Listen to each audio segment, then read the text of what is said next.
뉴스 시작합니다. 저는 동정민입니다. 한미 정상이 한국에 대한 미국의 핵 우산을 명문화하는 워싱턴 선언에 합의합니다. 잠시 후 4시간 뒤 한미 정상회담 후에 발표할 예정인데요. 한미 동맹 70주년을 맞아 상호 방위 협력의 수준을 최상위 무기인 핵까지 확장하는 겁니다. 별도의 핵 협의 그룹을 창설하고 핵 잠수함도 한국에 들어오는 새로운 개념인데요. 백악관은 그 의미를 이렇게 설명했습니다. 한국인들이 북한 김정은의 핵 그림자 아래에서 사는 것에 대한 이 불안감을 해소하는 차원이다. 워싱턴 현지 연결해 보겠습니다. 노은지 기자, 한미 정상이 별도 문건을 발표할 거라고 했는데 그게 이거였습니다. 워싱턴 선언. 네, 그렇습니다. 대통령실은 잠시 뒤 열릴 한미 정상회담에서 강화된 확장 억제 방안 워싱턴 선언이 채택될 예정이라고 밝혔습니다. 북한의 핵미사일 위협에 대응해서 미국이 우리나라에 제공하고 있는 핵우산, 확장 억제 능력을 더 강화하는 내용이 담기게 되는 건데요. 핵심은 미국의 핵무기 사용에 공동으로 기획하고 실행하는 한미 협의 그룹을 신설하는 겁니다. 한미 간의 핵 협의 그룹 NCG 창설 방안도 포함될 예정입니다. 이를 통해서 확장 억제의 정보 공유, 공동 기획, 공동 실행을 포괄하는 메커니즘이 더욱 유기적으로 작동할 것으로 기대됩니다. 새로 만들어지는 핵 협의 그룹을 통해 우리 정부는 미국의 핵 전력 운용 기획 단계부터 참여할 수 있게 됩니다. 나토 가입 국가와 미국이 전술핵 사용에 대해 사전 논의하는 나토식 핵 협의체와 외견상 비슷할 것으로 보입니다. 강력한 확장 억제 방안 가운데 핵 잠수함의 한반도 전개도 눈에 띄는 대목입니다. 미 정부 고위 당국자는 1980년대 이후 사라진 핵 잠수함의 한국 방문을 포함한 정기적인 전략자산 전개 방안도 담길 것이라고 밝혔는데요. 지금까지는 핵 추진 잠수함이 왔지만 이제부터는 핵탄두 미사일을 탑재한 잠수함이 한반도 인근 해역을 드나들며 북한의 도발을 억제하게 됩니다. 지금까지 미국 워싱턴에서 채널A 뉴스 노은지입니다. 반면 우리는 미국에 무엇을 주기로 했을까요? 지금처럼 비핵 국가로 남아있겠다. 최근 국내에서도 논란이 됐던 독자적인 핵 무장론에 사실상 종지부를 찍는 약속이 선언문에 담기로 했습니다. 유승진 기자 보도 보시고 아는 기자 이어갑니다. 조금 뒤 발표될 워싱턴 선언에는 한국의 약속도 담깁니다. 미국으로부터 확실한 확장 억제 방안을 제공받는 대신 대한민국은 핵무기를 만들지 않겠다는 점을 명문화하는 겁니다.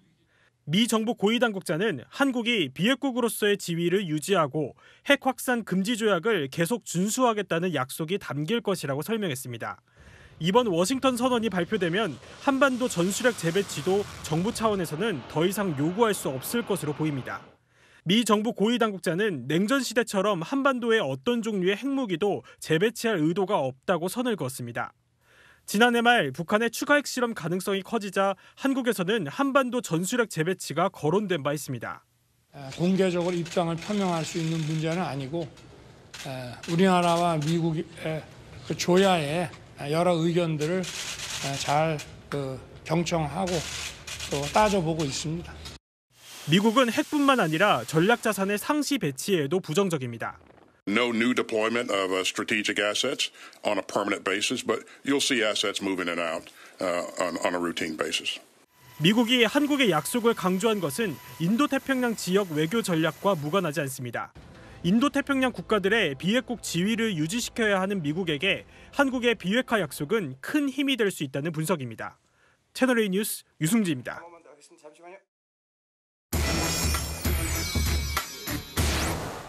아는 기자 아자 대통령실 출입하는 조아라 기자 나왔습니다. 조 기자 이제 베일을 벗었네요. 워싱턴 선언. 자, 얼마나 큰 의미가 있는 선언일까요? 네, 이 북한의 핵 공격 위협에 대한 미국의 억지력이 더 강화됐다.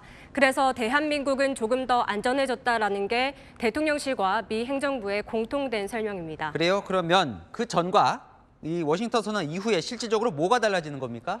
미 정부 고위 관계자가 오늘 발표한 내용에서 두 가지를 주목해 볼 수 있습니다. 이 미국의 핵 운영을 함께 논의하는 한미 양국 간 협의체와 미국의 핵탄두 미사일 탑재 잠수함입니다. 먼저 한미 핵 협의 그룹을 만드는데요. 미국의 핵 사용에 대해 한국과 사전 협의하는 협의체입니다. 한반도 주변에서의 미국의 핵 운영에 한국 정부의 발언권을 강화해준 셈입니다. 미국은 핵 운용과 관련해서는 동맹과도 정보를 공유하지 않습니다. 핵 잠수함을 한반도에 수시로 보내겠다는 약속도 했죠. 지금까지는 핵 추진 잠수함 정도가 드나들었는데 이제부터는 핵탄두 미사일을 탑재한 잠수함을 북한 가까이 보내겠다는 겁니다. 북한이 핵 공격을 할 경우 곧바로 잠수함에서 보복 핵 공격을 하겠다는 신호를 보내 북한의 오판을 막겠다는 취지입니다. 이 핵탄두 미사일 탑재 잠수함은 오하이오급 잠수함인데요. 10여 개의 탄두를 실은 트라이던트 미사일 등을 탑재하고 있습니다. 미국은 오늘 이례적으로 오하이오급 전략 원자력 잠수함의 관배치 사실을 알리기도 했습니다. 자, 워싱턴 선언 이제 구체적인 내용들을 좀 보면 핵을 공동으로 기획하고 실행한다 이렇게 돼 있는데 네. 이게요. 만약에 우리가 필요할 경우 미국이 가진 핵을 우리가 좀 사용 같이 하자 이렇게 요청할 수도 있는 겁니까, 그럼? 네, 미 정부 고위 당국자 오늘 이렇게 말을 했습니다. 이 한미 핵 협의 그룹은 언제 핵무기를 사용할지 결정하는 협의체는 아니다. 핵무기 사용은 미국 대통령의 단독 권한이다. 그러니까 핵 버튼을 쥐고 있는 것은 미국이라는 점을 못 박은 겁니다. 이 정보 공유를 늘리고 미국 핵 사용을 공동 기획한다고는 하지만 얼마나 우리의 의견을 받아들일지는 미국에 달려 있습니다. 또 핵탄두 미사일 탑재 잠수함도 상시 배치가 아니라 필요하면 들어온다는 뉘앙스여서 실제로 억제력이 작용할지는 지켜봐야 합니다. 이제 곧 정상회담이 열리면 거기서 워싱턴 선언이 발표가 될 거예요. 지금까지는 윤곽만 이제 드러난 거고 그렇습니다. 구체적으로 어떤 내용에 우리가 관심을 가져야 할까요? 네, 이 한국에 대한 북한의 공격이 있을 경우에는 미국이 핵 보복에 나선다는 점을 명문화할지 여기에 가장 관심이 쏠리고 있습니다. 이 북한이 핵 공격을 해도 미국이 대응하지 않을 수 있다고 오판할 경우를 미연에 방지를 하자는 겁니다. 반면에 우리도 약속을 한다고 하더군요. 이제 핵 무장론. 이건 사실상 이제 접게 되는 겁니까, 완전히? 그래야 할 것 같습니다. 이 윤석열 대통령은 이전에 독자적인 핵무장 가능성을 내비친 적이 있죠. 하지만 이번 워싱턴 선언으로 대한민국의 핵무장 목소리, 이 정부 차원에서는 더 이상 나오지 않을 것으로 보입니다. 이 대통령실에서는 윤 대통령의 독자 핵무장 언급은 진전된 확장 억제 방안을 이끌어내기 위한 협상 전략이었을 뿐이다. 이런 이야기도 나옵니다. 자, 중국이나 일본 반응도 이제 궁금해집니다. 워싱턴 선언을 이제 발표를 한다는 건 동북아에 핵 무기가 조금 더 들어온다 이런 뜻일 수도 있거든요. 네. 어떨까요? 일단 중국은요, 미국이 아시아 지역에서의 군사적 긴장을 높이고 있다 이런 반발을 할 가능성이 크고요. 일본은 미국의 한국과 비슷한 수준의 해고산을 요구할 수 있습니다. 이 전문가의 설명 한번 들어보실까요? 대만 사태로 인해서 일본도 해구산 강화 목소리를 미국에 내고 있기 때문에 결과물이 아시아 지역에 대해서 미국의 향후 해구산 강화 움직임과 상당히 연결될 수 있다. 네, 이번 워싱턴 선언으로 한미 일대 북중러라는 대립 구도가 더 뚜렷해질 것으로 보입니다. 네, 알겠습니다. 조 기자는 잠시 후에 또 이야기 한번 나눠보도록 하고요. 자, 윤석열 대통령과 조 바이든 미 대통령은 한미 정상회담에 앞서 전야제 성격으로 전날 저녁 첫 만남을 가졌습니다. 한미 동맹 70주년에 걸맞게 양국 정상 부부가 함께 워싱턴에 있는 한국전 참전 기념공원을 찾아 헌화했는데요. 다시 워싱턴 연결해서 이 내용 알아보겠습니다. 자, 조영민 기자, 한미 정상이 만난 첫 번째 장소가 상당히 의미가 있는 곳이군요. 네, 맞습니다. 이번 방미 기간 중 처음 만난 한미 두 정상이 공개적으로 함께 찾아간 장소, 워싱턴에 있는 한국전 참전 기념공원이었습니다. 한국 전쟁을 함께 치르며 피로 맺어진 한미 동맹 70주년의 의미를 되새기는 의미로 해석됩니다. 참전 기념공원은 정상뿐 아니라 부인들까지 함께 찾았습니다. 4만 명 넘는 한국전 전사자 이름이 적힌 추모의 벽을 지나 기념비까지 걸어서 이동한 뒤 헌화를 하고 고개를 숙여 묵념하며 참전 용사들을 추모했습니다. 최근에서야 신원이 확인된 한국전 참전 전사자 미군 루터 상병의 유족을 함께 만나기도 했습니다. 윤 대통령은 헌화 뒤 미국 청년들의 희생에 마음이 숙연해진다. 한국이 이렇게 성장한 건 이분들의 희생이 헛되지 않음을 보여준다라고 말했고, 바이든 대통령은 한미 동맹의 역사적 의미를 되돌아보는 뜻깊은 시간이라고 화답했다고 대통령실은 밝혔습니다. 한국전에 참전한 뒤 실종된 장병들을 찾기 위한 노력을 지속하겠다는 내용의 성명도 채택했습니다. 앞서 윤 대통령 부부는 한국과 미국의 전형직 장병 300여 명과 오찬을 함께했습니다. 피로 맺어진 한미 동맹은 70년간 세계에서 가장 성공적이며 강력한 동맹 관계를 만들어 왔습니다. 윤 대통령은 이 자리에서 한국전 참전 원로 용사와 유족에게 태극 무공 훈장을 수여하기도 했습니다. 지금까지 미국 워싱턴에서 채널A 뉴스 조영민입니다. 바이든 미 대통령 부부는 한국전 참전 공원을 함께 간 뒤 윤석열 대통령 부부를 백악관 관저로 초청해 예정보다 긴 90분간의 친교 시간도 가졌습니다. 뜻깊은 선물을 주고받기도 했는데요. 영부인들도 서로 많은 대화를 나눴습니다. 유지훈 기자가 이어갑니다. 바이든 미 대통령 부부는 백악관 관저에서 윤석열 대통령과 김건희 여사를 직접 맞이했습니다. 백악관 내부는 한미 간의 조화를 상징하는 그림으로 꾸며졌습니다. 호랑이가 또 한국의 그런 상징이고 동물 상징이고 무궁화가 또 있습니다. 그래서 미국의 꽃, 장미가 저기 붙여 있습니다. 윤 대통령 부부는 백악관 응접실 격인 블루룸에서 세계 평화와 번영에 기여하는 우리의 글로벌 동맹을 위하여라는 방명록을 남겼고 바이든 대통령 부부가 이 모습을 지켜봤습니다. 바이든 대통령은 국빈 선물로 탁자와 꽃병 등을 선물했고 야구 애호가인 윤 대통령을 위해 야구 글러브와 방망이가 담긴 대형 액자도 준비했습니다. 윤 대통령은 달 항아리와 은주전자, 족두리 등을 담례로 전달했습니다. 양국 정상은 동맹 70주년 사진집에도 나란히 서명했습니다. 윤 대통령 부부는 발코니에서 워싱턴의 야경을 함께 둘러본 뒤 바이든 대통령 부부의 배웅을 받고 백악관을 떠났습니다. 대통령실은 친교 시간이 예정보다 길어졌다며 의미를 높이 평가했습니다. 당초 예정됐던 친교의 시간을 30분 이상 넘겨서 1시간 반여 동안 진행이 됐습니다. 의전으로 따지면 국빈 방문은 내일이 본선인데 예선에서 이미 두 정상 네 분이 각별한 우정을 나눴습니다. 또 밀도 있는 환담을 통해 동맹 70주년을 기념하는 미국 측의 정성을 알 수 있었다고 설명했습니다. 채널A 뉴스 유주은입니다. 자, 백악관은 이례적으로 고위 인사를 한국 기자들에게 보내 정상회담 의제를 설명하게 했습니다. 특히 윤석열 대통령을 향해 한일 관계 개선에 감사를 표한다는 이야기를 수차례 했는데요. 자, 그럼 미국 도청 논란이나 우크라이나 무기 지원 같은 민감한 의제는 어떻게 다뤄질까요? 강병규 기자가 이어갑니다. 존 커비 백악관 국가안보회의 전략소통조정관이 미국 워싱턴에 마련된 한국 프레스센터에 들어섭니다. 이례적으로 한국 취재진을 대상으로 브리핑하기 위해서입니다. 예정된 시간을 넘겨 대통령실이 마치려고 하자 손짓하며 멈춰 세웁니다. Can I have a moment to say one thing? Sure. Yeah. 질문에 없던 한일 관계에 대해 먼저 입을 열었습니다. To see that the relationship between the Republic and Japan growing closer is a good thing. Again, not just for the region but for the world. And we applaud and we thank President Yoon for his significant role in improving those relationships. 미 정부 고위 당국자는 백악관 기자들에게도 한일 관계와 관련해 용감하고 담대한 조치를 한 윤 대통령을 강력하게 지지한다고 평가했습니다. 다만 한미 정상회담에서 우크라이나 무기 지원을 압박할 가능성도 내비쳤습니다. 이 당국자는 한국 전쟁에서 한국인들이 어떤 일을 겪었는지 생각해보면 우크라이나에 어떤 지원을 할 수 있을지 실질적 논의가 있을 것으로 기대한다고 말했습니다. 윤 대통령도 외신 인터뷰에서 살상 무기를 우크라이나에 제공해야 할 때가 된다면 한국이 국제사회를 외면하는 상황은 없을 것이라고 밝혔습니다.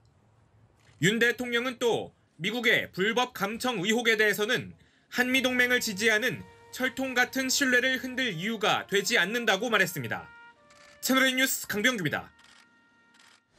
국내에서도 태평양 건너 미국에서 진행되는 이 한미 우호 분위기에 발을 맞췄습니다. 한미동맹 70주년을 맞아 여야 정이 한자리에 모였습니다. 이동은 기자입니다. 한미 양국 주요 정관계 인사가 국회 본관 로텐더홀에 모였습니다. 한미 정상회담을 앞두고 국회의장과 국무총리가 공동 주최한 한미동맹 70주년 리셉션에 참석하기 위해서입니다. 김명수 대법원장을 비롯해 7부 요인을 모두 초청했고 오세훈 서울시장, 김대기 대통령 비서실장도 참석했습니다. 윌러드 벌러슨 미 8군 사령관과 한국전쟁 참전국 주한대사 등 외빈 181명도 참석했습니다.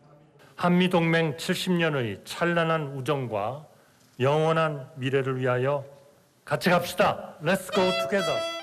Ever since, the alliance has provided a foundation for Korea's extraordinary economic growth and success, leading to a friendship rooted in the mutual trust and respect between our two peoples. 같이 갑시다. 윤석열 대통령 외교를 두고 공방을 벌이던 여야 김기현, 이재명 대표도 모두 참석해 자리를 빛냈습니다. 민주당은 야당을 들러리 세우는 것 같아 참석을 고민했지만 안보와 통상 측면에서 한미동맹의 중요성을 알기에 대의를 우선해서 참석하기로 했다고 밝혔습니다. 채널A 뉴스 이동훈입니다.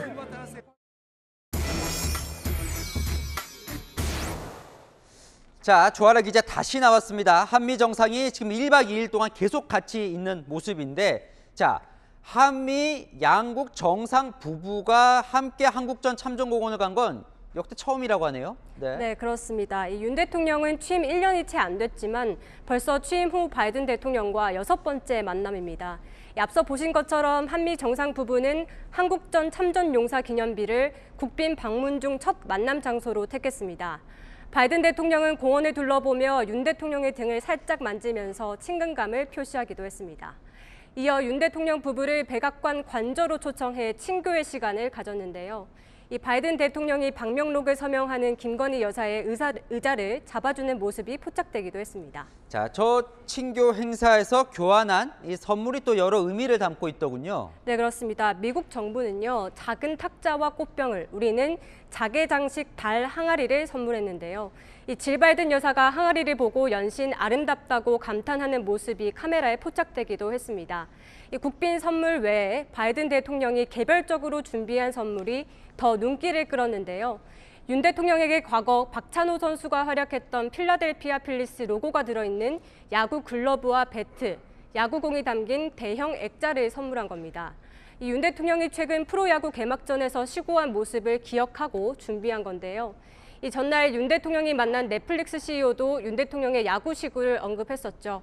윤 대통령의 야구 사랑이 미국에서 거리를 좁히는 대화 소재로 쓰이고 있습니다.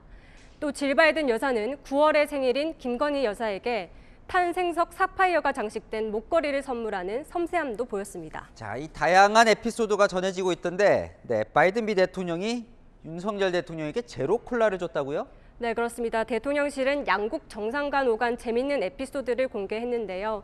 윤 대통령이 다과를 먹다 포도주스를 쥐는 순간에 바이든 대통령이 윤 대통령의 음료는 여기 있다며 제로 콜라를 권했다고 합니다. 평소 제로 콜라를 즐기는 윤 대통령의 취향까지 파악했던 거죠. 네. 또 두 여사 사이에서도 또 여러 이야기가 있더군요. 네, 아시다시피 김건희 여사는 전시 기획사를 운영했던 사업가였죠. 질 바이든 여사도 교육자로 활발한 사회 활동을 했습니다. 커리어 우먼 영부인이라는 공통점이 있는 거죠.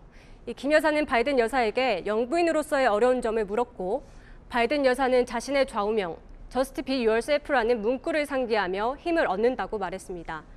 너 자신이 되라. 그러니까 꾸미기보다는 있는 그대로 하면 된다는 조언을 한 겁니다. 자, 둘째 날 윤석열 대통령은 나사, 우주 협력을 위해 나사도 방문했는데 거기에는 미국 부통령이 왔습니다. 그죠? 그렇습니다. 윤 대통령은 미국 항공우주국 나사의 우주비행센터를 찾았는데요.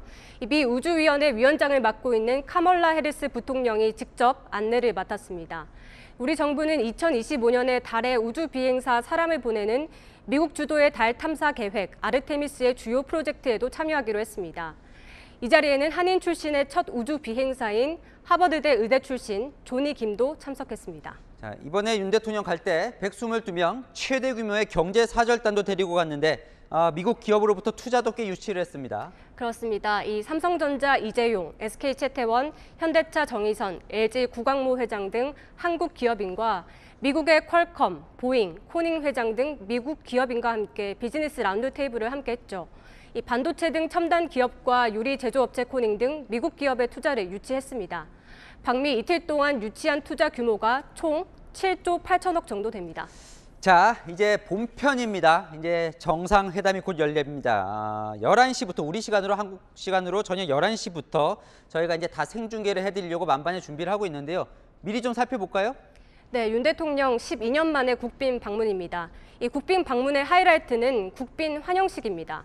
바이든 대통령 취임 이후 윤 대통령 이전에 국빈 방문한 해외 정상 딱 한 명, 마크롱 프랑스 대통령인데요.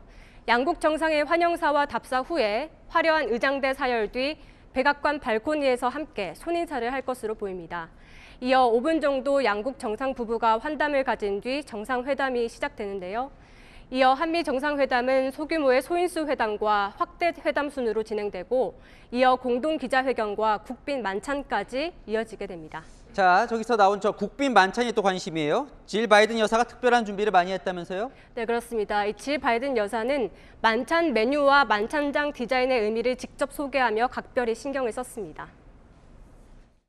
As we welcome President Yoon and Mrs. Kim, honoring the 70 years of our alliance with symbols and moments of beauty that reflect both our countries.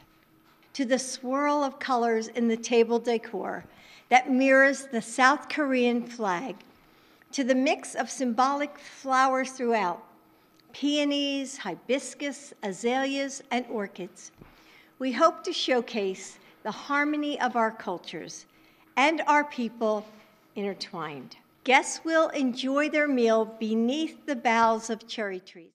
네, 이 만찬에는 게살 케이크와 소갈비찜이 그리고 후식으로 아이스크림과 바나나 스플릿 등이 오릅니다. 백악관은 이번 만찬을 위해 한국계 스타 셰프인 에드워드 리를 특별 초청했습니다. 이 만찬장 테이블에는 2m 가까운 높이의 활짝 핀 벚꽃으로 가득 채운 대형 꽃병이 놓이게 되는데요. 한미 정상 부부가 이 벚나무 가지 아래에서 식사를 즐기게 됩니다. 이번 국빈 만찬에는 200명의 내빈들이 초청됐는데요. 할리우드 배우 엔젤리나 졸리와 한국에서 유학한 장남 매덕스도 참석한다고 합니다. 네, 잘 들었습니다. 아는 기자 조아라 기자였습니다. 자, 오늘 밤 11시부터 말씀드린 대로 백악관에선 한미 정상회담이 열립니다. 이 11시부터 채널에 있는 뉴스특보로 이 전 과정을 자세하게 전해드리겠습니다. 네, 다음 소식입니다. 일단 출석하겠다, 아니다, 아직 순서가 안 됐다. 송영길 전 민주당 대표와 검찰이 돈봉투 의혹을 놓고 기싸움을 벌이고 있습니다. 송 전 대표는 이번 주 출석이 무산되면 다음 주에 기자회견부터 하는 방안을 생각하고 있습니다. 김유빈 기자입니다. 송영길 전 민주당 대표가 이르면 다음 주 기자회견을 여는 안을 검토 중입니다. 이번 주 중 자진 출석하겠다는 입장을 전했지만 검찰이 아직 차례가 아니라며 거부하자 선제 조치에 나서겠다는 겁니다. 송 전 대표 측 관계자는 채널A 통화에서 이미 녹취가 다 퍼졌는데 검찰이 바로 물어보면 되지 않냐며 마냥 검찰 소환만 기다릴 순 없다고 전했습니다. 검찰은 주위 사람들을 불러서 주변을 돌기보다는 오늘이라도 저를 소환하면 적극 응하겠다는 말씀을 드리겠습니다. 하지만 돈봉투 의혹에 대해 본인은 아는 게 없다고 이야기하며 검찰 출석만 요구하는 것을 두고 보여주기식이라는 지적도 나옵니다. 송 전 대표 측은 말 맞추게 하려 한다는 오해를 피하기 위해 윤관석, 이성만 의원을 포함해 돈봉투 지라시에 등장하는 의원들과는 접촉하지 않겠다는 계획입니다. 검찰은 순서대로 조사를 하고 있는 만큼 당장 송 전 대표 소환은 없다는 입장입니다. 수사팀은 의견을 내고 싶으면 서면으로 진술서를 작성해 내는 방법도 있다고 답한 것으로 알려졌습니다. 한편 송 전 대표는 김의겸 민주당 의원을 언론 대응 창구로 정했다가 당 안팎에서 무늬만 탈당 아니냐는 비판이 쏟아지자 하루 만에 철회했습니다. 채널A 뉴스 김유빈입니다. 검수완박법 처리 과정에서 위장 탈당 논란에 휩싸였던 민영배 의원이 1년 만에 민주당에 복당했습니다. 헌법재판소도 문제라고 지적했던 탈당이었죠. 국민의힘은 뻔뻔하다고 했습니다. 김철중 기자입니다. 민주당이 최고위원 회의를 열어 민영배 의원 복당을 결정했습니다. 당이 복당을 요청하는 방식이라 민 의원은 어떤 불이익도 받지 않습니다. 최소 요건인 탈당 후 1년 조건이 채워지자마자 곧바로 복당시킨 겁니다. 지난해 4월 민 의원은 민주당을 탈당한 뒤 무소속 의원 몫으로 법사위 안건조정위원을 맡아 검수완박법 통과에 일조했습니다. 사후에 복당하는 것을 전제로 해서 위장 탈당하는 척하는 이런 행위는 애초에 무효다. 복당 약속을 누가 했어요? 어디가 복당 약속을 했단 말이에요? 봤어요? 확인했어요? 최근 헌법재판소는 민 의원 탈당이 국회의원의 심사권을 침해했다고 절차상 문제를 지적한 바 있습니다. 당 지도부는 사과했습니다. 결과적으로 여당 법사위원들의 심사권에 제한이 가해졌다는 다수 헌법재판관의 판단에 대해 당시 민주당 원내대표로서 거듭 깊은 유감을 표합니다. 민 의원도 SNS에 의도치 않게 소란스러웠다며 송구하다고 했습니다. 하지만 국민의힘은 양심마저도 내팽개쳤다며 맹비난했습니다. 민주당 행태는 뻔뻔함의 극치이자 국민을 우습게 하는 것으로 민주당 내부에서도 오물을 뒤집어 쓴 느낌이라는 원색적인 비판이 나왔습니다. 민주당은 지난 21대 총선 당시 재산을 축소 신고해 벌금 80만 원형을 선고받은 김홍걸 의원도 복당시켰습니다. 채널A 뉴스 김철중입니다. 네, 문재인 전 대통령의 평산 책방이 오늘 영업을 시작했습니다. 첫날 풍경은 어땠을까요? 홍진우 기자가 다녀왔습니다. 오후 3시쯤 문재인 전 대통령이 책방의 모습을 드러내자 환호성이 터집니다. 앞치마를 입고 계산대에서 손님을 맞았습니다. 네, 고맙습니다. 방문객들과 함께 사진도 찍습니다. 뭐라고 말할 수가 없이 가슴이 두근두근 이랍니다. 그래서 로또 사러 가야 됩니다. 책을 추천해달라는 말엔 빨치산 아버지의 일대기를 다룬 아버지의 해방 일지를 꼽았습니다. 문 전 대통령은 지난해 10월에도 SNS를 통해 이 책을 추천했고 내일은 작가를 초청해 북콘서트를 열 계획입니다. 아마 작년 올해 우리나라에서 가장 많이 팔린 책이에요. 추천. 오전 10시 개장 이전부터 책방 앞엔 전국 각지에서 온 사람들이 몰렸습니다. 오늘 하루 900여 명이 찾은 것으로 추산됩니다. 아침 8시에 출발했습니다. 친구들하고 이제 한번 놀러 와야죠. 평산 책방 개혁과 함께 자신을 책방지기로 소개했던 문 전 대통령. 일정 시간 직접 방문객도 응대할 것으로 알려졌는데 오늘은 출퇴근 시간을 미리 알리지 않은 채 40여 분쯤 머물다 돌아갔습니다. 잠시 반짝하는 것보다 우중하게 많이들 오셨으면 좋겠어요. 문 전 대통령이 여러 번 강조한 것처럼 책방이 평산 마을의 명소가 될지 정치권 일각에서 제기하는 친문계의 직결 장소가 될지 앞으로 행보가 주목됩니다. 채널A 뉴스 홍진우입니다.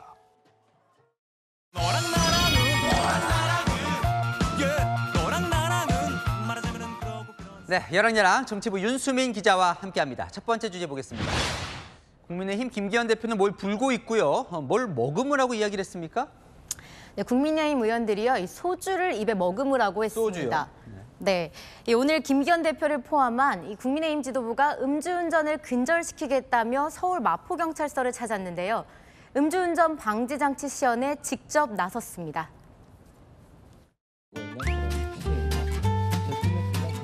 음주운전 경력을 가진 사람에 한해서는 적어도 최소한 시동 잠금을 해야 되는 거 아니냐. 이제는 논의에 그칠 것이 아니라 한 발짝 좀 더 나아가야 되겠다. 패스가 나왔어요. 술을 가져왔나? 소주 차라리 소주를 입에 머금고 있는 것까지 다 소주를 입에 넣었다가 한참 있다가 뱉어내야지 냄새가 나야지. 소주 봐요. 영째 드시고 병으로요? 입에 물고 있어야 술 냄새가 날 거 아니에요. 음주 측정을 하고 통과해야 이 차량 시동이 걸리는 장치를 테스트하려다 보니 애써 음주 상황을 만든 거죠. 그러니까 술 마시면 시동이 안 걸린다는 걸 확인하기 위해서 업체 관계자에게 술을 권한 상황이에요. 절대 현실에서는 있어서는 안 될 일입니다. 그죠? 네, 맞습니다. 이 시연 행사가 끝난 후 김기현 대표는요. 음주운전 방지장치 부착을 의무화하는 법안을 당론으로 추진하겠다는 뜻을 밝혔습니다. 이 장치를 설치하려면 200만 원 정도 비용이 들어가는데요. 이 차량 가격이 오르다 보니 모든 차에 다 다는 건 아니고요. 음주운전 적발자에 한해 불이익 개념으로 자비로 설치하도록 하자고 제안했습니다. 그래요. 음주운전에 대한 뭔가 근본적인 조치는 필요해 보입니다. 다음 주제 보겠습니다. 나도 고발하라. 이재명 민주당 대표 말인가요? 네, 이재명 민주당 대표가 이 장경태 최고위원을 두둔하면서 한 말입니다. 장 최고위원은 지난해 11월 김건희 여사가 캄보디아 심장병 어린이의 집을 찾았을 때 이 사진 촬영을 위해 조명을 썼다는 의혹을 제기했죠. 대통령실이 사실이 아니라며 고발했고 최근 경찰이 장 의원을 명예훼손 혐의로 검찰에 송치했는데요. 오늘 최고위원회의에서 장 최고위원이 다시 문제 삼자 이 대표가 거들었습니다. 외신과 사진 전문가들은 김건희 여사의 사진이 최소 2개, 3개 조명까지 설치해서 사실상 현장 스튜디오를 차려놓고 찍은 컨셉 사진으로 분석합니다. 그림자가 어른거려도 대통령실은 조명은 없었다며 저를 명예훼손죄로 고발하였습니다. 준비됐나요? 한번 확인해 보겠습니다. 프레시 같은 것일 가능성. 카메라 핀 조명을 포함한 여러 가지 이 조명이 들어가지 않고서는 말해도 그렇고요.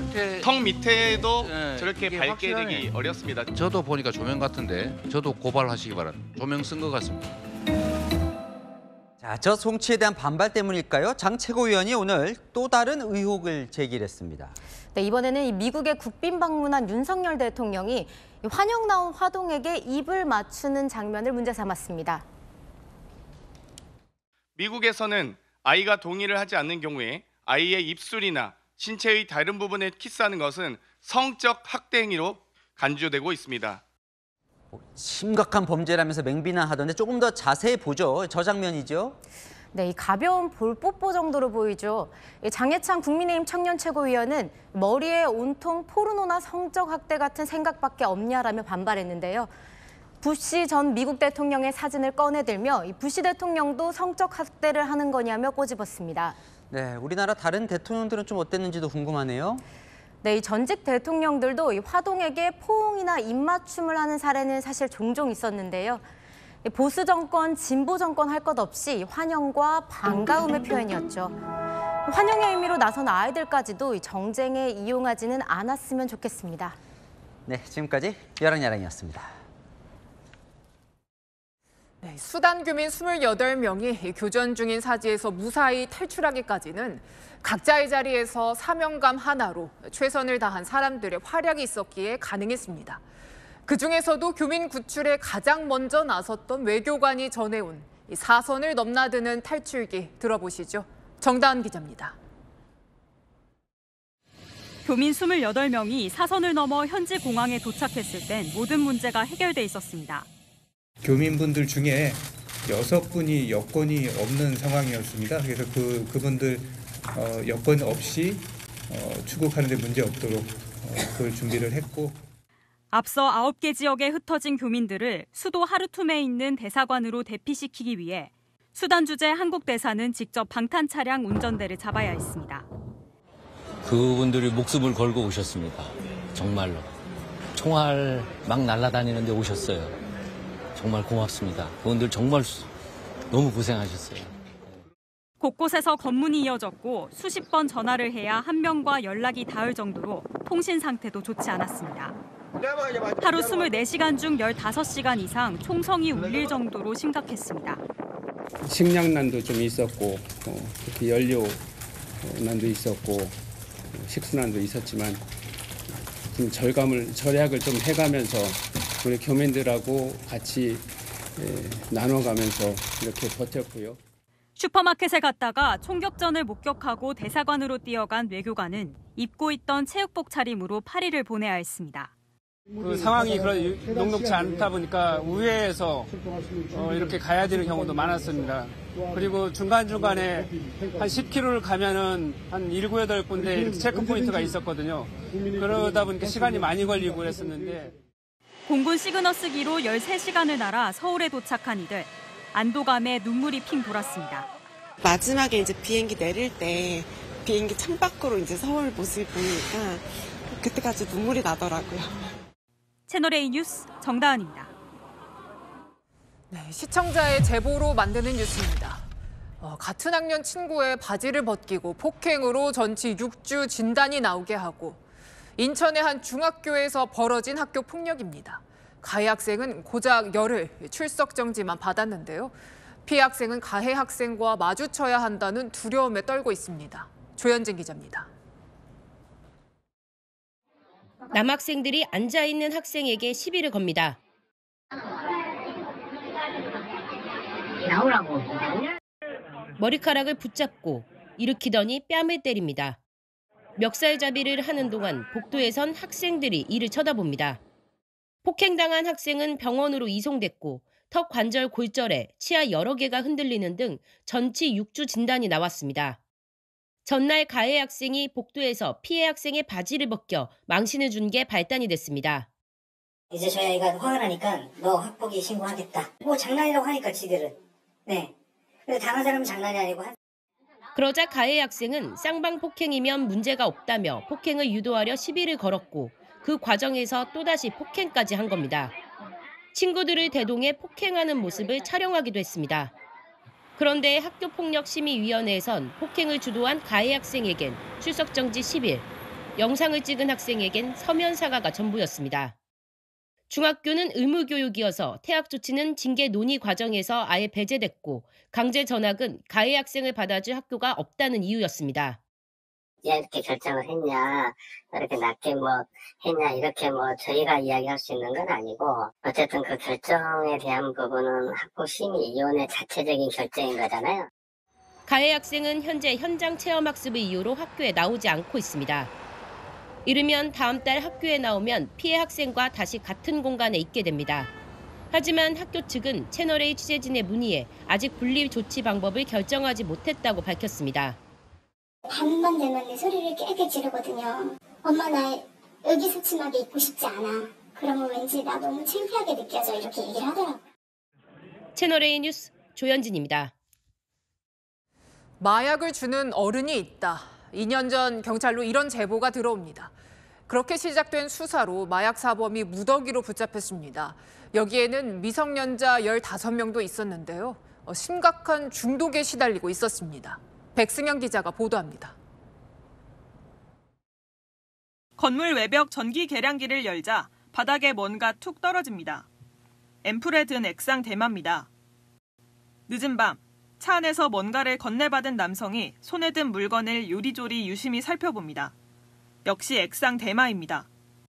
경찰이 현장을 덮쳐 압수수색했더니 가방마다 주사기가 나오고 콘솔 박스에선 하얀 가루, 필로폰까지 발견됐습니다. 경찰은 미성년자에게 마약을 주는 어른이 있다는 첩보를 입수하고 2년간 수사를 벌여 조직폭력배 등 판매책 39명을 검거했습니다. 이들에게 마약을 구매하고 투약했다가 적발된 사람은 모두 92명. 이 중 15명은 미성년자입니다. 미성년자에게 제공하거나 투약했을 경우에는 무기 또는 이제 5년 이상의 징역에 해당하는 이제 중죄입니다. 이들은 SNS나 채팅 앱으로 알게 된 어른이나 학교와 동네 친구를 통해 마약을 구한 걸로 조사됐습니다. 만 17살에 마약에 손을 댄 A양. SNS에서 만난 성인을 통해 공짜 마약을 권유받고 마약에 늪에 빠졌고 정신착란 증상까지 겪은 걸로 전해졌습니다. 경찰에 붙잡힌 A양은 필로폰을 끊겠다고 약속했지만 2달 뒤 또 다른 투약 현장에서 체포됐습니다. 만 16살에 공짜 마약 권유로 처음 마약을 접한 B양. 경찰 조사에서 필로폰 없이는 금세 우울해지고 투약 충동이 강해졌다며 마약 제공자들이 나쁜 사람인 걸 알면서도 어쩔 수 없이 만나게 됐다고 진술했습니다. B양은 다행히 최근 마약을 끊고 검정고시에 합격해 대학 진학을 준비 중입니다. 채널A 뉴스 백승현입니다. 네, 헤어진 여자친구를 폭행하고 차를 타고 달아나던 40대 남성이 경찰의 테이저건에 맞은 뒤에야 붙잡혔습니다. 어떤 상태였을지 예상되십니까? 만취 음주운전이었습니다. 공국진 기자입니다.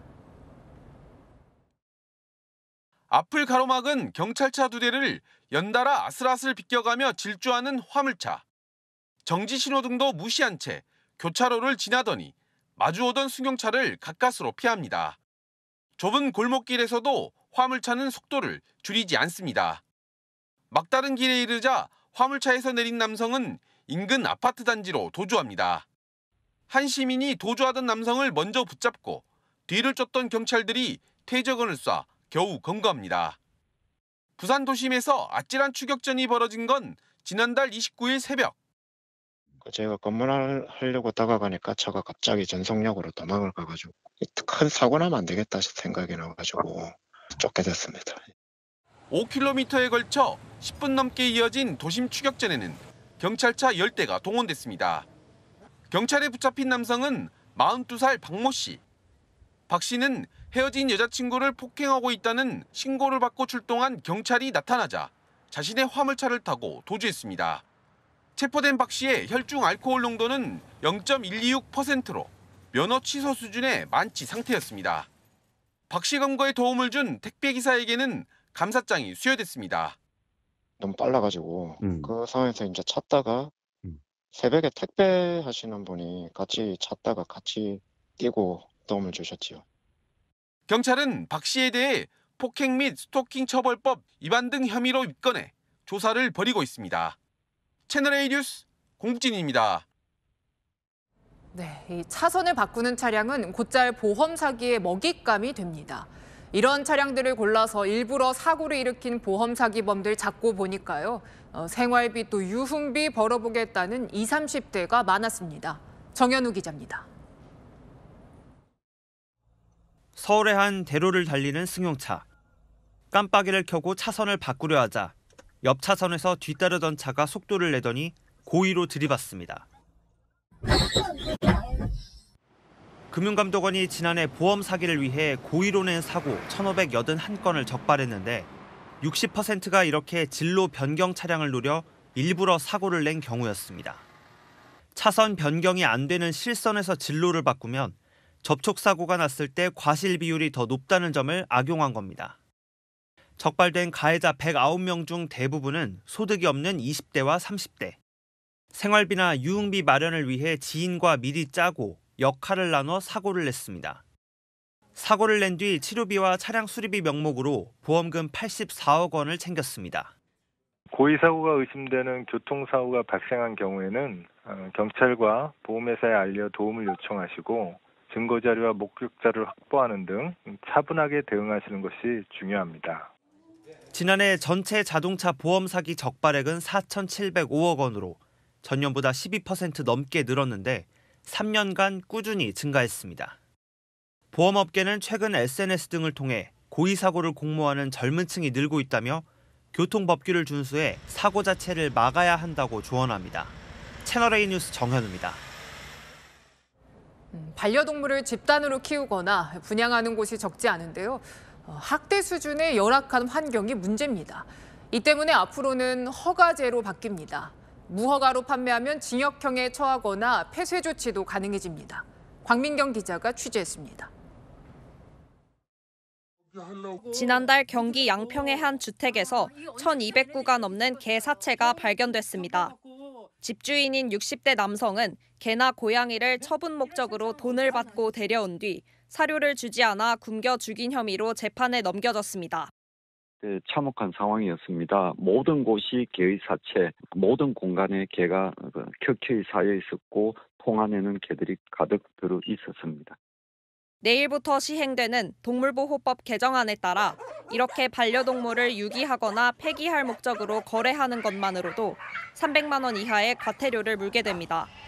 반려동물 수입 판매도 등록제에서 허가제로 바뀌어 이제 무허가로 판매하면 최대 2년 이하의 징역에 처할 수 있습니다. 지자체는 문제의 영업장이 제재에 불응하면 폐쇄 조치까지 내릴 수 있습니다. 개물림 사고를 막기 위한 소유주의 의무도 강화됩니다. 주인이 없을 때 반려견이 기르는 곳을 벗어나지 않도록 해야 하고 이동장치를 사용할 땐 반려견이 탈출하지 못하도록 잠금 장치를 갖춰야 합니다. 오피스텔과 기숙사 같은 준주택에서도 반려견을 직접 안거나 목줄 또는 가슴줄을 잡고 이동해야 합니다.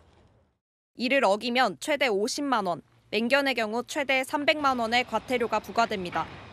케이지를 잠그고 다니면 확실히 뭔가 강아지를 안 키우는 사람들 입장에서도 좀 편안하고. 정부는 동물학대라며 비판받는 번식농장 같은 공장식 사육에 대한 종합 근절 대책도 다음 달 중 추가로 내놓습니다. 채널A 뉴스 광민경입니다. 미국 폭스뉴스와 CNN은 각각 미 보수와 진보 진영을 대표하는 뉴스 매체죠. 두 회사의 간판 앵커 2명이 같은 날 해고됐습니다. 차별적이고 편파적인 발언이 부메랑으로 돌아온 건데요. 사이다만을 찾는 시류에 경종을 울리고 있습니다. 김성규 기자입니다. 미국 폭스뉴스의 간판 앵커 터커 칼슨이 해고됐습니다. 뉴스 시청률 1위 프로그램을 6년 동안 진행하며 각종 음모론을 퍼뜨렸습니다. 지난 2020년 대선 당시 트럼프 대통령이 패배하자 대표기 업체가 표를 바꿔치기 했다며 확인되지 않은 주장을 집중 보도했습니다. Outcome of our presidential election was seized from the hands of voters, where, of course, it rightly belongs. 트럼프 지지자들이 국회의사당으로 난입하자 FBI 때문이라는 주장도 펼쳤습니다. FBI operatives were organizing the attack on the Capitol. BTS가 지난해 백악관을 방문했을 때는 미국의 위상을 떨어뜨린다고 방송에 논란을 가져왔고 코로나 백신을 나치의 의학 실험으로 불렀습니다. 개표기 조작 주장으로 폭스뉴스가 1조 원대 배상금을 물어주는 과정에서 모든 책임을 회사에 떠넘긴 사실이 드러나며 터커는 전격 해고됐습니다. CNN에서 황금 시간대 뉴스를 진행해온 돈 레몬도 계약 해지를 통보받았습니다. 지난 2월 방송 도중 여성은 20, 30대 혹은 40대가 전성기라고 말해 물의를 일으킨 여파입니다. 레몬은 17년간 CNN에서 일했는데 계약 해지 사실을 그 누구도 나한테 먼저 이야기하지 않았다고 불만을 터뜨렸습니다. 가짜뉴스와 성차별 발언으로 대형 방송사 간판 앵커들이 퇴출당하면서 미국 언론계는 충격에 빠졌습니다. 채널A 뉴스 김성규입니다. 예수를 만나려면 굶어 죽어야 한다. 아프리카 케냐에 이런 터무니없는 주장을 하는 사이비 종교 집단이 있다고 합니다. 이미 90구 넘는 시신이 발견됐는데 일부 신도들은 여전히 물과 음식을 거부하고 있습니다. 김윤수 기자입니다. 감식반이 흙을 파내려가자 헝겊에 쌓인 시신들이 쏟아져 나옵니다. 서울 여의도와 비슷한 규모의 숲에서 60곳이 넘는 집단 매장터가 발견됐습니다. 지금까지 3분의 2를 수색했는데 발견된 시신이 99구가 넘습니다. And also, maybe unearth more mass graves that could be in any of this area that we are in. 집단 매장된 이들은 케냐의 사이비 종교 집단인 기쁜 소식 국제교회 신도들입니다. 스스로 굶어 죽어야 예수를 만날 수 있다는 종교 지도자 맥켄지의 설교에 현혹돼 금식 기도 중에 사망했습니다. 주민들이 사라진다는 제보로 수사에 나선 경찰은 맥켄지를 체포한 뒤 수색에 나섰습니다. 접수된 실종자만 200명이 넘습니다. 일부 신도들은 구조된 뒤에도 죽을 때까지 금식하겠다며 음식과 물을 거부하고 있습니다. So disheartening and very inhuman to see what is going on here. 숲속에는 여전히 숨어서 단식 중인 신도들도 있는 것으로 알려졌습니다. 맥킨지는 지난 2017년 교육은 성경에서 인정하지 않는다며 아이들을 학교에 못 보내게 강요한 혐의로 체포되기도 했습니다. According to our criminal records, this person, Paul Mackenzie, he has several previous different criminal records. 케냐는 인구의 85%가 기독교를 믿고 있지만 우후죽순 사이비 종교가 들어서면서 최근 사회적 문제로 떠오르고 있습니다. 채널A 뉴스 김윤수입니다. 프로야구 삼성의 상징적 선수였던 이승엽이 적장이 됐습니다. 두산의 감독으로 대구에서 삼성과 맞붙습니다. 현장 취재기자 연결하겠습니다. 자, 김태욱 기자, 대구 홈팬들의 반응이 궁금하네요. 네, 이곳 삼성 라이온즈 파크에는 이승엽 감독의 얼굴이 이렇게 벽에 새겨져 있습니다. 그런데 삼성 팬들은 이제 이 이승엽 감독을 상대팀 수장으로 만나게 됐는데요. 그 심정을 들어봤습니다. 어릴 때부터 너무 존경하고 정말 삼성이면은 이승엽밖에 없다라고 생각을 했었는데 그래도 삼성 이겨야죠. 너무 보기 싫다는 아닌데 여기에서 적으로 만나게 될 줄은 상상도 못했어요. 좀 복잡한 마음이지만 응원하러 왔습니다. 원정팀 더그아웃에 자리 잡은 이승엽 감독은 과거를 잠시 잊었습니다. 오늘 그냥 이기기 위해서 저희가 준비했던 거 오늘 경기에서 할 수 있는 역할이 어떤 건지 크게 달라지는 건 없는 것 같습니다. 오늘은 주중 경기인데도 평소보다 많은 관중이 경기장을 찾았습니다. 삼성 관계자는 지난 시즌 두산전과 비교해 2배 이상 증가했다고 밝혔습니다. 비가 내린 어제 경기가 취소되면서 오늘 사상 첫 이승엽 더비 경기는 양팀의 1선발 대결이 성사된 만큼 초반부터 치열한 승부가 펼쳐지고 있습니다. 지금까지 대구 삼성 라이온즈 파크에서 채널A 뉴스 김태욱입니다. 갑자기 쌀쌀해진 날씨에 오늘 설악산에는 때 아닌 겨울 풍경이 펼쳐졌습니다. 대청봉에 2cm 안팎의 눈이 내려 쌓였는데요. 한편 울릉도 독도 해상에서는 먹구름 사이로 용오름 현상이 나타났습니다. 지표면과 높은 상공에서 부는 바람의 방향이 다를 때 나타나는 기류 현상입니다. 내일은 큰 일교차에 옷차림 유의하셔야겠습니다. 출근길 전국이 5도 안팎으로 오늘보다 더 춥겠는데요. 곳곳에서 서리가 내리거나 얼음이 어는 곳이 있겠고요. 낮부터는 기온이 올라서 서울은 20도, 광주와 대구는 23도까지 오르겠습니다. 내일 아침까지 중부 내륙에는 짙은 안개가 예상됩니다. 기온이 오르면서 안개는 걷히겠고요. 전국에 맑은 하늘 드러나겠습니다. 금요일 밤에 제주를 시작으로 토요일에는 전국에 비 소식이 있습니다. 날씨였습니다. 한미 동맹 70주년, 왜 올해가 70주년인지 혹시 아십니까? 70년 전인 1953년 한국 전쟁 후 한국과 미국이 맺은 한미 상호 방위 조약이 기준입니다. 북한의 재남침을 막기 위해 주한 미군을 배치한 이 조약, 한국이 세계 10위권 국가로 성장할 수 있는 큰 배경이 됐습니다. 하지만 그 사이 북한은 핵을 개발하고 있고 잠시 후 한미 정상은 미국의 핵 우산을 강화하는 내용의 워싱턴 선언을 채택할 예정입니다. 군사, 경제, 나아가 우주까지 한미 동맹의 영역은 계속 넓어져야 합니다. 마침표 찍겠습니다. 새로운 70년의 시작, 뉴스에 마칩니다. 감사합니다.